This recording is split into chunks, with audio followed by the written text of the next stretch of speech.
വിനീത് വർഗീസ്. ഞാൻ തിരുപ്പൂർ എന്ന സ്ഥലത്തു നിന്നാണ് വരുന്നത്. ഞാൻ 2019 ഡിസംബർ മാസം ഇവിടെ വന്ന് ഉടമ്പടി എടുത്തതാണ്.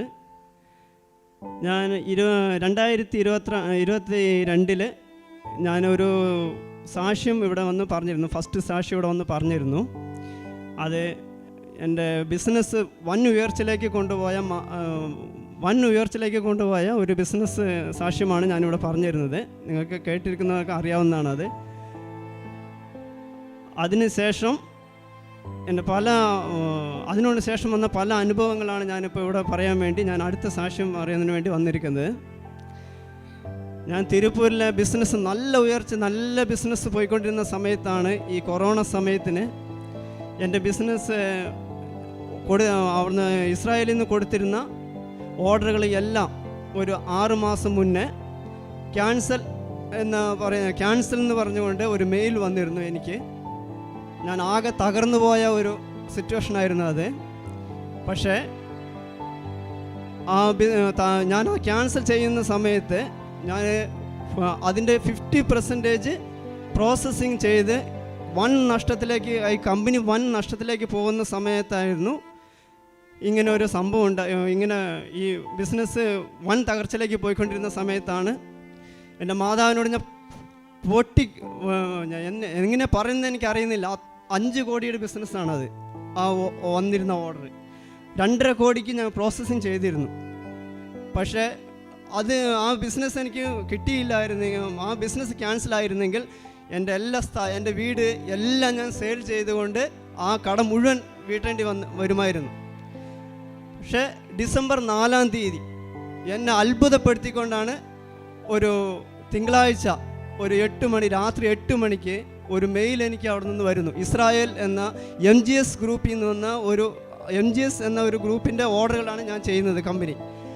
അന്ന് എനിക്കൊരു ഡിസംബർ 4-ാം തീയതി രാത്രി 8 മണിക്ക് ഒരു മെയിൽ വരുന്നു, യു പ്രൊസീഡ്. എനിക്ക് ഇതുപോലും വിശ്വസിക്കാൻ പറ്റാത്ത ഒരു സംഭവമാണത്. You proceed. ഞാൻ അതിശയിച്ചു പോയ ഒരു കാര്യമാണ്. എൻ്റെ ജീവിതത്തിൽ ഞാൻ എല്ലാം തകർന്നു വന്നിരുന്ന സ്ഥലത്തു നിന്നാണ് എന്നെ ദൈവം ഇത്രയും ഉയർത്തി മാതാവിനെ ഉയർത്തിയത്. അപ്പോൾ യു പ്രൊസീഡ് എന്ന് കൊണ്ടുവന്ന ആ ബിസിനസ് ഇന്നലെ ഞാൻ വരുമ്പോൾ വെള്ളിയാഴ്ച ഞാൻ അതിൻ്റെ 50% തൂത്തുക്കുടി എന്ന സ്ഥലത്തു നിന്നും 50% ഞാൻ ഇസ്രായേലിലേക്ക് എക്സ്പോർട്ട് ചെയ്തിട്ടാണ് ഞാനിവിടെ ഇപ്പോൾ സാക്ഷ്യം പറയാൻ വന്ന് നിൽക്കുന്നത്. ഇനി 50% ഞാൻ സെയിൽ 50% ഓർഡർ എനിക്ക് റെഡി ആയിക്കൊണ്ടിരിക്കുകയാണ്. അടുത്ത വെള്ളിയാഴ്ച ഇതേപോലെ തൂത്തുക്കുടിയിൽ നിന്ന് അയക്കുന്നതിന് വേണ്ടി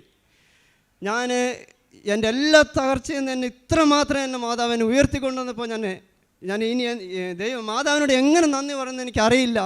എൻ്റെ ജീവിതം തന്നെ മാറ്റിമറിച്ചാണ് എൻ്റെ അമ്മ.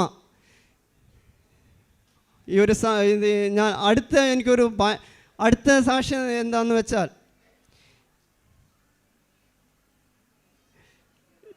എൻ്റെ അടുത്ത ഫുൾ ബിസിനസ് ഇപ്പോൾ എനിക്ക് പോട്ടിയായിട്ട് ഞാൻ അങ്ങനെ പറയുന്നില്ല, എനിക്ക് എതിരായിട്ട് ചെയ്യുന്ന കമ്പനിയുണ്ട്. 5 കമ്പനികളുണ്ട് ഈ തിരുപ്പൂർ. ഈ 5 കമ്പനികളിലെ ഓണർമാർ ഇന്ന് ഇസ്രായേലിൽ മീറ്റിങ്ങിലിരിക്കുകയാണ്. ഇന്നലെ മിനിങ്ങാന്ന് എല്ലാ മീറ്റിങ്ങിലിരിക്കുകയാണ് അവർ. പക്ഷേ ഞാൻ വന്നിരിക്കുന്നത് എൻ്റെ അമ്മയുടെ അടുത്താണ്. പക്ഷേ അവർക്ക് അവിടെ ഇതുവരേക്കും ഒരു ഓർഡർ പോലും ആ ബയേഴ്സ് കൊടുത്തിട്ടില്ല. ഇന്നലെ ഞാൻ എൻ്റെ പാർട്ട്ണർ വിളിക്കുമ്പോൾ ഇന്നലെ മാത്രമേ എനിക്ക് 15 ഓർഡർ അവിടെ നിന്ന് അവർ ഇരിക്കുമ്പോൾ മെയിൽ എൻ്റെ ഇതിലേക്കാണ് വരുന്നത്. 15 ഓർഡറിനുള്ള മെയിൽ ഇന്നലെ വന്ന് എനിക്കിത് കൺഫേം ചെയ്യാൻ പറഞ്ഞു വരുന്നു. അവിടെ നിന്ന് ഓണർമാർ എൻ്റെ പാർട്ട്ണറെ വിളിക്കുകയാണ്, നിങ്ങൾ എന്ത് മറിമായാണ് ചെയ്യുന്നതെന്ന്. കാരണം ഞാൻ ഇന്ന് മാതാവിൻ്റെ അടുത്താണ് വന്നേക്കുന്നത്. ഈ മാതാവിൻ്റെ അടുത്ത് വരുമ്പോൾ എൻ്റെ അമ്മ എന്നെ കൈവിടില്ല. അതിൻ്റെ ഉറച്ച വിശ്വാസത്തോടെ വന്നത്. പക്ഷേ ഇന്നലെ മാത്രം എനിക്ക് 15 ഓർഡറുകൾ, ഇന്നലെ മാത്രം 1.5 കോടി രൂപയുടെ ഓർഡറാണ് എനിക്ക് ഇന്നലെ മാത്രം വന്നിരിക്കുന്നത്. എൻ്റെ ഇത്ര മാത്രം എന്നെ അനുഗ്രഹിച്ച മാതാവിനോട് ഞാൻ 100 കോടി നന്ദി പറയുന്നു. അടുത്തത് എനിക്ക് പറയാനുള്ളത്, എൻ്റെ വീടിൻ്റെ മുന്നിലൂടെ ഒരു ഗവൺമെൻറ്റിൻ്റെ ഒരു വാട്ടർ കണക്ഷൻ പോകുന്നുണ്ട്. ഒരു വാട്ടർ കണക്ഷൻ എന്ന് പറഞ്ഞാൽ എൻ്റെ വീടിനൊരു സ്ട്രീറ്റ് എന്ന് വെച്ചാൽ 10 അംഗങ്ങളുള്ള ഒരു സ്ട്രീറ്റിലൂടെ ഒരു വാട്ടർ കണക്ഷൻ കടന്നു പോകുന്നുണ്ട്. ഈ വാട്ടർ കണക്ഷൻ കടന്നു പോകുമ്പോൾ എൻ്റെ വീടിൻ്റെ മുന്നിലൂടെ ഞാൻ ഗേറ്റിന് വേണ്ടി, ഞാൻ എൻ്റെ വണ്ടി കയറ്റുന്നതിനും ഇതിനു വേണ്ടി എല്ലാത്തിനും വേണ്ടി ഞാൻ 2 ലക്ഷം രൂപ മുടക്കി ഞാൻ അവിടെ ഒരു കുറച്ച് കാര്യങ്ങൾ ചെയ്തിരുന്നു. ഈ മറ്റുള്ള വീടുകളിലേക്ക് ഒന്നും വണ്ടികൾ കയറില്ല. പക്ഷേ ഹിന്ദു സമുദായത്തിൽപ്പെട്ട അംഗങ്ങളാണ് എൻ്റെ വീടിൻ്റെ അപ്പുറത്തുള്ള എല്ലാവരുമേ. അവർ ഈ എൻ്റെ വീടിൻ്റെ ഈ വണ്ടി കയറ്റുന്നുള്ള ആ അസൂയ കൊണ്ട് ഈ പൈപ്പ് ലൈൻ ഇതിൽ മാത്രം വരുന്നതിന് വേണ്ടി ഭയങ്കരമായിട്ട് പ്രയത്നിച്ചുകൊണ്ടിരുന്നു. ഇത് ഞാനൊരു 3 ദിവസം മുന്നെയാണ് അറിഞ്ഞത്. ഈ 3 ദിവസം അറിഞ്ഞതിന് ശേഷം ഞാൻ എന്ത് ചെയ്തെന്ന് വെച്ചാൽ, അമ്മയുടെ ഇവിടുന്ന് കൊണ്ടുവരുന്ന ഉപ്പ് ഞാൻ എന്ന് രാവിലെ പ്രാർത്ഥിച്ച് ആ 3 ദിവസവും ഞാൻ ഉപ്പ് ഞാൻ അതിൽ വിതറിക്കൊണ്ടിരുന്നായിരുന്നു ഇതിലൂടെ. അങ്ങനെ JCB പൊളിക്ക് ആ കുഴി എടുക്കുന്ന സമയം അന്ന് കുഴി എടുക്കുന്ന ആ ദിവസം ഈ 5 വീട്ടുകാരൻ 25 പേരുണ്ട്, 25 പേർ അംഗങ്ങളുണ്ട് അതിനകത്ത്. അപ്പോൾ ഈ JCBയുടെ മുന്നിൽ ഇവർ 25 പേർ നിന്ന് ഫൈറ്റ് ചെയ്യാണ്. ഇതിൽ തന്നെ വെട്ടണം, അപ്പുറത്തെ കാലിയായി കിടക്കുന്ന സ്ഥലത്തൂടെ വെട്ടാൻ പാടില്ല എന്നും പറഞ്ഞു. അപ്പം ഞാൻ അന്ന് രാവിലെ പ്രാർത്ഥിച്ചുകൊണ്ടിരുമ്പോൾ എന്നോട് മാതാവ് പറയുന്നുണ്ട്, നീ ധൈര്യമായിട്ട് ജോലിക്ക് പോയിക്കോ, നിനക്ക് ഒരു പ്രശ്നങ്ങളും വരില്ല എന്നാണ് പറഞ്ഞിരുന്നു. അങ്ങനെ അത്ര അവരെ കൊണ്ട് വെട്ടിക്കാൻ സമ്മതിക്കാണ്ടിരുന്നപ്പോൾ പഞ്ചായത്തിൽ നിന്ന് ഒരു അംഗം ഇവിടെ വന്നിട്ട് അവരോട് പറഞ്ഞു എന്തെന്ന് വെച്ചാൽ, ഈ സ്ട്രീറ്റിലൂടെ ഇനി വെള്ളമില്ല, ഇതിലെ വെട്ടിയാൽ മാത്രമേ ഈ സ്ട്രീറ്റിലൂടെ വെള്ളമുള്ളൂ, ഇതിലെ വെട്ടിയാൽ ഇനി നിങ്ങൾക്ക് വെള്ളമില്ല എന്ന് പറഞ്ഞു. അങ്ങനെ 25 പേരും അവിടുന്ന് മാറേണ്ടതായിട്ട് വന്നു. എനിക്ക് ആകെ കൂട്ടുള്ളത് ആരാ, എൻ്റെ പുറകിൽ അമ്മ മാത്രമേ ഉണ്ടായിരുന്നുള്ളൂ. ആ 25 പേർ ഇന്ന് ഫൈറ്റ് ചെയ്തിട്ടും അവർക്ക് സാധിക്കാൻ കഴിയാത്ത എൻ്റെ അമ്മ ഒരു നിമിഷം കൊണ്ടാണ് അതിലും അപ്പുറത്തോടെ മാറ്റി വെട്ടി അപ്പുറത്തോടെ മാത്രം ആ കാലിയായി കിടക്കുന്ന സ്ഥലത്തിൽ കൂടെ പൈപ്പിട്ട് പോയി. അതിന് മുന്നേ 2 ദിവസം മുന്നേ എന്നെ ആ വീട്ടുകാർ വന്നിട്ട്, ഇനി 1 മാസം നിനക്ക് വണ്ടി കയറ്റാൻ പറ്റില്ല, അതുകൊണ്ട് നീ വേറെ ഏതെങ്കിലും സ്ഥലത്ത് വണ്ടി കൊണ്ടിട്ടോ നിനക്ക് ജോലിക്ക് പോകാൻ പറ്റില്ല എന്നും പറഞ്ഞ് എന്നെ പരിഹസിച്ചിരുന്നവർ അന്ന് അതിന് ശേഷം അത്ര 25 പേരും തല കുനിച്ചുകൊണ്ട് എൻ്റെ വീടിൻ്റെ മുന്നിൽ കൂടെ കടന്നുപോയി. എൻ്റെ മാതാവ് അത് എങ്ങനെ അപ്പോഴും അവർ തനിയെ നിന്ന് പറഞ്ഞുകൊണ്ട് പോകുന്നുണ്ട്, ഇവൻ ആരാണ് ഇത്ര സപ്പോർട്ട് ചെയ്തേക്കുന്നത്, ഈ ഇത്രയുള്ള ചെറിയ ചെക്കന് ആരാണ് ഇത്ര സപ്പോർട്ട് ചെയ്തിരിക്കുന്നതാണ് ചോദിക്കുന്നത്. അപ്പോൾ സപ്പോർട്ട് ചെയ്തെന്ന് പറഞ്ഞ് എൻ്റെ അമ്മ എനിക്ക് അത് ഫുൾ സപ്പോർട്ട് എല്ലാ സപ്പോർട്ടും ചെയ്തു തന്നിട്ടാണ് ഞാൻ അന്ന് രാവിലെ കൂടി ഞാൻ പ്രാർത്ഥിച്ചുകൊണ്ടിരുന്നപ്പോൾ അമ്മ എന്നോട് പറഞ്ഞു, നീ ധൈര്യമായിട്ട് പോയിക്കോളാനാണ് പറഞ്ഞത്. എൻ്റെ അമ്മേനെ ഞാൻ 2 പ്രാവശ്യം ഞാൻ നേരിട്ട് കണ്ടവനാണ്. ഞാൻ സിസ്റ്ററിൻ്റെ അടുത്ത് ഞാൻ അത് ഫോട്ടോ കാണിച്ചു കൊടുത്തിരുന്നു. എൻ്റെ മെഴുതിരിയിൽ മാതാവ് പ്രത്യക്ഷപ്പെട്ടത് സിസ്റ്ററെ ഞാൻ കാണിച്ചിരുന്നു. അത് സിസ്റ്റർ നേരിട്ട് കണ്ടതാണ്, എൻ്റെ സെല്ലിൽ ഞാൻ കാണിച്ചു കൊടുത്തതാണ്. രാവിലെ 5:30 മണിക്കാണ് ഞാൻ 5 മണിക്ക് പ്രാർത്ഥിക്കാൻ വേണ്ടിയിട്ട് 5:30 വരേക്ക് എൻ്റെ എല്ലാ പ്രാർത്ഥനയും കഴിഞ്ഞ് 5:30 മണിക്ക് ഞാൻ പ്രാർത്ഥിച്ചുകൊണ്ടിരുന്നപ്പോൾ എൻ്റെ റൂമിൽ എല്ലാ ജനലുകളും വാതിലും എല്ലാം ക്ലോസ് ആണ്. പക്ഷേ എവിടെ നിന്നറിയില്ല ഭയങ്കരമായ കാറ്റും എല്ലാം വന്ന് വീണു. പക്ഷേ ആ മെഴുതിരി പോലും അണഞ്ഞില്ല. പക്ഷേ ഞാൻ ആ കാറ്റ് വന്നപ്പോൾ ഞാൻ അങ്ങോട്ടും ഇങ്ങോട്ടും ഒക്കെ നോക്കി, പക്ഷെ ഒന്നും കണ്ടില്ല. പക്ഷെ മെഴുതിരിയിലേക്ക് നോക്കുമ്പോൾ അമ്മ പൊങ്ങി വരുന്നതായിട്ടാണ് കണ്ടത്. ഇന്ന് ആ മാതാവിൻ്റെ ഫോട്ടോ ഞാൻ ആ സിസ്റ്റർ കാണിച്ചു കൊടുത്തിരുന്നു. മാതാവിൻ്റെ രൂപം അതുപോലെ പ്രത്യക്ഷപ്പെട്ടു. ഞാൻ പിന്നെ എനിക്ക് ഒന്നും പ്രാർത്ഥിക്കാനേ പറ്റിയില്ല. അത്രയും നേരത്തേക്ക് ഒരു 10 മിനിറ്റേക്ക് എനിക്കൊന്നും പ്രാർത്ഥിക്കാൻ പറ്റിയില്ല. എന്നെ നേരിട്ട് എന്നെ അനുഗ്രഹിക്കുന്നതായിട്ടാണ് എനിക്ക് കണ്ടത്. ഞാനത് നേരിട്ട് ഞാൻ ഇപ്പോൾ സിസ്റ്റർക്ക് കാണിച്ചു കൊടുത്തതാണ്. എൻ്റെ ജീവിതത്തിൽ ഞാൻ മാതാവിനെ 2 പ്രാവശ്യം ഞാൻ നേരിട്ട് കണ്ടവനാണ്. ഞാനിത് എല്ലായിടത്തും സാക്ഷ്യപ്പെടുത്തിയതാണ്. എൻ്റെ കുടുംബക്കാർക്ക് മുഴുവൻ ഞാൻ ആ ഫോട്ടോ അയച്ചു കൊടുത്തതാണ്. അപ്പോൾ പലരും എന്നോട് പറഞ്ഞു, ഇത് വന്ന് നുണയാണ്, ഇത് വന്ന് ഒരാൾ പറഞ്ഞതെന്ന് വെച്ചാൽ, ഇത് വന്ന് നിനക്ക് കൃപാസനത്തിൽ നിന്ന് വന്നപ്പോൾ അതിനകത്ത് ഏതോ ഫിറ്റ് ചെയ്ത് വിട്ടേക്കുന്നതെന്ന് പറഞ്ഞു എന്നോട്. പക്ഷേ ഞാൻ എല്ലാവരുടെയും മുന്നിൽ എല്ലാവർക്കും ഇത് അയച്ചു കൊടുത്തിട്ടുണ്ട്. എത്ര പേർക്ക് അയച്ചു കൊടുത്തിട്ടില്ല. എൻ്റെ ആ സാക്ഷ്യത്തിലൂടെ മാത്രം ഒരു 100-150 ആളുകൾ ഇവിടെ വന്ന് ഇന്ന് ഉടമ്പടി എടുത്തിട്ടുണ്ട് കേട്ടോ. എല്ലാവരും ഒരു 150 പേര് മേലെ ഉടമ്പടി എടുത്തിട്ടുണ്ട്. ഞാൻ അത്രമാത്രം മാതാവിൻ്റെ അടുത്ത് ഞാൻ വന്ന് ചെയ്യുന്ന ഇതാണ്. മാതാവ് തന്ന അനുഗ്രഹങ്ങൾ ഞാൻ എല്ലാവരോടും പറഞ്ഞ് ഞാൻ ഇന്ന് നമ്മുടെ തിരുപ്പൂരിൽ നിന്ന് വന്ന ഒരു ഹിന്ദു സമുദായ കുടുംബത്തിലെ അംഗങ്ങൾ 2 പേരുണ്ട്. അവർ 2 പേരും കടത്തിൽ മുങ്ങിക്കിടക്കുമ്പോൾ ആത്മഹത്യ ചെയ്യാൻ വേണ്ടി ആലോചിച്ചിരുന്ന സമയത്താണ് ഞാൻ ഇവിടേക്ക് കയറി ചെന്നത്. ഞാൻ എൻ്റെ കാറിൽ എൻ്റെ വണ്ടിയിൽ ഇരുത്തി അവരുടെ എല്ലാ കാര്യങ്ങളും പറഞ്ഞ് എൻ്റെ സാക്ഷ്യം കാണിച്ചു കൊടുത്തു, എല്ലാം ചെയ്തു കൊടുത്ത്. അവർ രണ്ടുപേരും ഇവിടെ വന്നിരുന്നു. ആ ചേച്ചി വന്ന് ഇവിടെ ഉടമ്പടി എടുത്തു. ആ ചേച്ചിക്ക് ആത്മഹത്യ എന്നുള്ള ഒരു പ്രവണത ഇല്ല എന്ന്. അവരിന്ന് ഇവിടെ വന്ന് ഉടമ്പടി എടുത്തു. അക്രൈസ്തരാണ്. അവർ ഉടമ്പടി എടുത്തു. അവർ ഇന്ന് കഴിഞ്ഞ 2 ദിവസം കഴിഞ്ഞ ഞായറാഴ്ച ആണ് അവരെ പ്രാർത്ഥിച്ചുകൊണ്ടിരുന്നപ്പോൾ അവരെ മെഴുതിരി ഫുള്ള് ഉരുകി താഴേക്ക് വീഴുമ്പോൾ ആ യേശുവിനെ ക്രൂശിച്ച ആ രൂപം, അതിനകത്ത് ക്രൂശിച്ച രൂപം അത് വന്ന് ഞാൻ എല്ലാവർക്കും അയച്ചു കൊടുത്തിട്ടുണ്ട്. ഞാൻ നേരിട്ട് കണ്ടവനാണ്. യേശു ക്രൂശിൽ നിൽക്കുന്ന മാതിരി നിൽക്കുന്നത്. പിന്നെ ആ ചേച്ചിക്ക് അത്രമാത്രം വിശ്വാസമാണ്. ആ ചേച്ചി ഇനി അടുത്ത ആഴ്ച ഇവിടെ വന്ന് ഉടമ്പടി പുതുക്കാൻ വരുന്നുണ്ട്.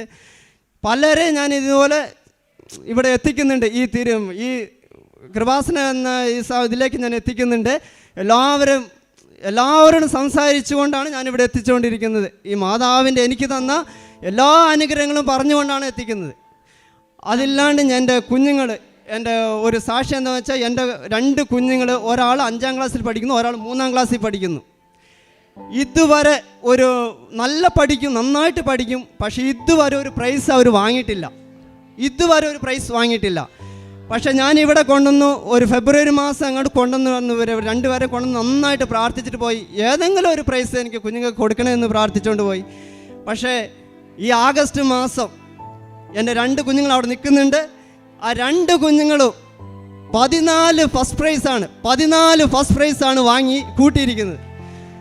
അത് ഞാൻ സിസ്റ്ററെ കാണിച്ചു കൊടുത്തിട്ടുണ്ട്. 14 ഫസ്റ്റ്. ആ എൻ്റെ പെൺകുഞ്ഞ് വന്ന് ചാമ്പ്യനാണ്.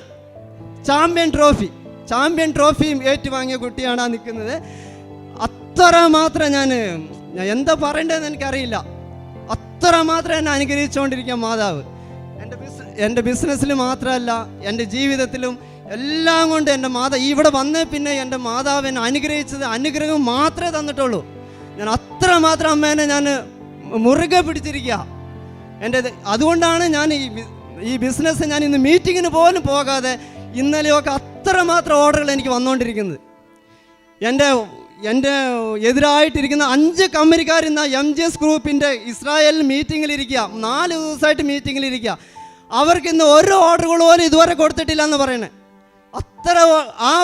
ഞാൻ പോകാതെ ഞാൻ അമ്മയുടെ അടുത്ത് വന്നിരിക്കുമ്പോൾ എനിക്ക് അവിടെ പാർട്ട്ണർക്ക് എനിക്ക് മെസ്സേജ് പോയിക്കൊണ്ടേയിരിക്കുക. എൻ്റെ പാർട്ട്ണർക്ക് ഓർഡറുകൾ അങ്ങ് വന്ന് കുന്നുകൂടിക്കൊണ്ടിരിക്കുക. പിന്നെ ഞാൻ എന്തിനു വേണ്ടി ഇനി മീറ്റിങ്ങിന് പോകണോ? എനിക്കത് പോകേണ്ട ആവശ്യമില്ലല്ലോ. ഞാൻ എൻ്റെ അമ്മയുടെ അടുത്ത് മാത്രം വന്നാൽ പോരെ. ഞാനിത് പ്രാർത്ഥിച്ചുകൊണ്ടിരുന്നു. എത്രമാത്രം എനിക്കിനി ഇതിന് ഓർഡറുകൾ തരുന്ന എനിക്കറിയില്ല. എൻ്റെ മാതാവിന് ഇത്ര മാത്രം എന്നെ അനുഗ്രഹം സാധിച്ച അമ്മയ്ക്കും അമ്മയുടെ തിരുമാനം ഞാൻ 100 കോടി നന്ദി പറയുന്നു. എന്നെ ഒരേ ആളുകൾ പരിഹസിക്കുമ്പോൾ, എൻ്റെ കുടുംബക്കാരെന്ന് പറഞ്ഞ ആരെന്ന് പറഞ്ഞ് പരിഹസിക്കുമ്പോൾ, ആ പരിഹാസത്തിനും എത്ര പരിഹസിക്കുന്നു അത്ര അനുഗ്രഹം എനിക്ക് തന്നുകൊണ്ടിരിക്കുക. എനിക്ക് ആരെയും പേടിക്കേണ്ട ആവശ്യമില്ല. ഇപ്പോൾ എൻ്റെ ബിസിനസ്സിൽ എനിക്കിപ്പോൾ ഒരു പേടിയില്ല. ഒരു കാര്യങ്ങൾക്ക് എനിക്ക് പേടിയില്ല. എനിക്ക് കഴിഞ്ഞ മാസം ഒരു ആക്സിഡൻ്റ് ഉണ്ടായി. ഞാൻ ഗണപതിപ്പാളയം എന്ന് പറഞ്ഞ സ്ഥലത്ത് ഞാൻ വരുമ്പോൾ ഒരു കോളേജ് ചെറുതായിട്ട് മഴ ചാറുന്നുണ്ടായിരുന്നു. എൻ്റെ ബാക്കിൽ വന്ന കോളേജ് കുട്ടികളുടെ ആ ബൈക്കിൻ്റെ കൺട്രോൾ പോയി വന്ന് എൻ്റെ ഇതിലേക്ക് ശക്തിയായിട്ട് അടിച്ചു. എൻ്റെ ഇവിടുന്നുള്ള വണ്ടി എൻ്റെ അവിടെ പോയി കിടന്നു. അത്രമാത്രം പോയി. പക്ഷേ എന്നെ എന്തെന്നറിയാമോ നിങ്ങൾ എൻ്റെ അമ്മ എന്നെ ചെയ്തെന്നറിയോ? പൂ പോലെ എടുത്ത് തന്നെ ഇപ്പുറത്തേക്ക് മാറ്റിയിരുത്തി. ഞാൻ അങ്ങനെ നിൽക്കുവാണ് അവിടെ. വണ്ടി അത്രമാത്രം അവിടെ പോയി. വണ്ടി തകർന്നു എന്ന് വിചാരിച്ചിരുന്നു. പക്ഷെ വണ്ടിക്ക് ഒരു കുഴപ്പമില്ല. എൻ്റെ ഒരു കാലിനോ ഒരു ചെറിയ പരിക്ക് പോലും ഇല്ല. അത്രയും ജനങ്ങൾ ഓടിക്കൂടിയിട്ട് എനിക്ക് എന്തോ കാലൊടിഞ്ഞ് കൈ ഒടിഞ്ഞ് എല്ലാം വിചാരിച്ച് എല്ലാവരെയും എണീപ്പിക്കുക. പക്ഷെ എന്നെ പൂ പോലെ എടുത്ത് അങ്ങ് വെക്കുക ചെയ്തിട്ടുള്ളൂ. ഒരു ചെറിയ പരിക്ക് പോലും എനിക്ക് വന്നിട്ടില്ല. ഇത്ര മാത്രം എൻ്റെ മാതാവ് എന്നെ സഹായിച്ച അമ്മയ്ക്കും അമ്മയുടെ തിരുനാളിൽ ഞാൻ 100 കോടി നന്ദി പറയുന്നു. കമ്പനിയുടെ പാർട്ട്ണർഷിപ്പിൽ എന്താണ് ഉണ്ടായത്? ഒരു ചെറിയൊരു ഇതുണ്ട് എൻ്റെ കമ്പനി പാർട്ട്ണർഷിപ്പിൽ. ഞാൻ പറയാൻ മറന്നുപോയി, ക്ഷമ ചോദിക്കുകയാണ്. എൻ്റെ പാർട്ട്ണർഷിപ്പിൽ ചെറുതായിട്ട് വിള്ളലുകൾ വന്നുകൊണ്ടിരുന്നായിരുന്നു. അങ്ങനെ ഞാൻ മൂന്നാമത്തെ പുതുക്കിയപ്പോൾ ഇവിടെ ഞാൻ ജോസഫ് അഞ്ചിൻ്റെ അടുത്ത് വന്ന് കാര്യങ്ങൾ പറഞ്ഞു. ഇങ്ങനെ ഞാൻ സാക്ഷ്യം പറഞ്ഞ ആളാണ്. എൻ്റെ കമ്പനിയിൽ കുറച്ച് ഈ പാർട്ട്ണറുമായിട്ട് കുറച്ച് പ്രോബ്ലങ്ങൾ വരുന്നുണ്ട്, ഞാൻ എന്താ ചെയ്യേണ്ട അച്ഛാന്ന് ചോദിച്ചു.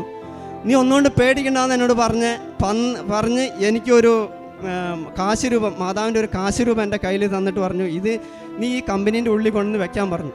അങ്ങനെ മാതാവിൻ്റെ ഒരു ഫോട്ടോ ഇരിപ്പുണ്ട് അവിടെ.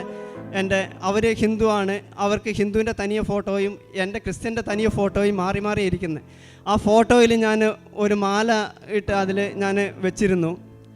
പക്ഷേ അതിശയം എന്ന് പറയട്ടെ, ഒരു 7 ദിവസം കഴിഞ്ഞപ്പോൾ ഉണ്ടല്ലോ, ഞാൻ ഫസ്റ്റ് തുടങ്ങിയതിനേക്കാളും അധികമായ സന്തോഷത്തിൽ ഞാനും പാർട്ട്ണറും ഒന്നായിട്ട് വർക്ക് ചെയ്തുകൊണ്ടിരിക്കുക. അപ്പോൾ എനിക്ക് ആദ്യം ഫസ്റ്റ് തുടങ്ങിയപ്പോൾ ഉള്ളതിനേക്കാൾ അധികമായ സന്തോഷത്തിലാണ് ഇപ്പോൾ പോയിക്കൊണ്ടിരിക്കുന്നത്. അത് അച്ഛൻ പറഞ്ഞായിരുന്നു, നിനക്ക് നീ ഒന്നുകൊണ്ട് പേടിക്കണ്ട, മാതാവ് നിനക്ക് ഒരു വഴി കാണിച്ചിട്ടുണ്ട്, നീ പോയിക്കോളാൻ പറഞ്ഞു. ഞാൻ അതങ്ങനെ കൊടുത്ത് അങ്ങനെ പോയി ഞാൻ ചെയ്തു. അതിപ്പോൾ ഞാൻ അത്രമാത്രം സന്തോഷത്തിലാണ് ഇപ്പോൾ കമ്പനി പോയിക്കൊണ്ടിരിക്കുന്നത്. ഞാൻ TDI ഇൻ്റർനാഷണൽ എന്ന കമ്പനിയുടെ മാനേജിങ് ഡയറക്ടറാണ്. ഞാൻ സാധാ ഒരു സൂപ്പർവൈസറായിട്ടിരുന്ന ആളാണ് ഞാൻ. ഇന്ന് ഞാൻ ഏത് കമ്പനിയിലാണോ സൂപ്പർവൈസറായിട്ട് ഇരുന്നത്, അതേ കമ്പനിയിലാണ് ഞാനിന്ന് ആ ഓർഡർ കൊടുക്കുന്നത്. ആ കമ്പനിക്ക് ഞാൻ ഇന്ന് ഓർഡർ കൊടുത്താണ് ഞാൻ ആ ഓർഡർ ഗുഡ്സുകൾ അയച്ചുകൊണ്ടിരിക്കുന്നത്. ഞങ്ങളുടെ ഒരു സൈൻ വേണം അവർക്ക്. ഇന്ന് ഞാൻ കൈകെട്ടി നിന്ന സ്ഥലത്ത് അവരിന്ന് എൻ്റെ മുന്നിൽ കൈകെട്ടി നിന്ന് ഒരു സൈന് വേണ്ടി നിൽക്കണം. അത്രമാത്രം എന്നെ മാതാവ് ഉയർത്തിക്കൊണ്ട് വന്നു. ഇത്രമാത്രം അനുഗ്രഹങ്ങൾ തന്ന മാതാവിന് ഞങ്ങൾ 100 കോടി നന്ദി പറയുന്നു.